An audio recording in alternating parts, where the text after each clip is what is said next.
Halo semuanya, perkenalkan nama saya Nabil Oktavian Firdaus dengan NIM 515230040. Di video ini saya akan mereview video-video yang sudah dibuat oleh kelompok-kelompok, dan untuk video yang saya pilih yaitu dari kelompok 1 dan kelompok 7.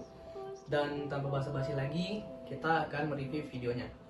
Dari kelompok 1 itu membahas mengenai sistem microcontroller pada LPPM2 mereka, yaitu tokat sensorik. Nah, untuk dari segi pembukaan dan penutup menurut saya itu tidak ada yang spesial sama sekali, karena tidak ada pembukaan dan penutupnya. Nah, untuk kedepannya itu saran dari saya itu seharusnya ada pembukaan dan penutup agar lebih menarik penonton untuk melihat videonya.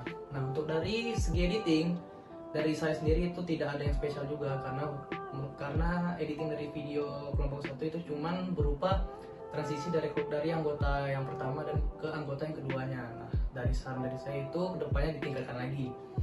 Dari segi materi menurut saya sudah jelas dan sudah cukup untuk dipahamin, tapi untuk kedepannya itu lebih dipahamin untuk materinya agar tidak membaca teks gitu. Dan untuk dari segi video masih ada beberapa anggota yang menggunakan kamera portrait, dan harusnya itu memakai landscape agar memudahkan penonton untuk melihat videonya. Terus juga untuk dari segi video juga ada beberapa frame yang kurang dan kedepannya itu ditingkatkan lagi. Oke, untuk yang kelompok selanjutnya itu kelompok 7. Dari kelompok 7 sendiri itu memiliki topik sistem transmisi pada spare assistance pada alat PPM 2 mereka. Kelompok 7 sendiri itu pembukaan berupa dialog dari anggotanya. Nah, saran dari saya itu kedepannya itu harusnya ada pembukaan dari video langsung agar menarik penonton lagi. Terus juga dari segi editing sama seperti kelompok yang sebelumnya, itu cuman berupa transisi dari anggota pertama ke anggota keduanya, dan kedepannya itu seharusnya ditingkatkan lagi.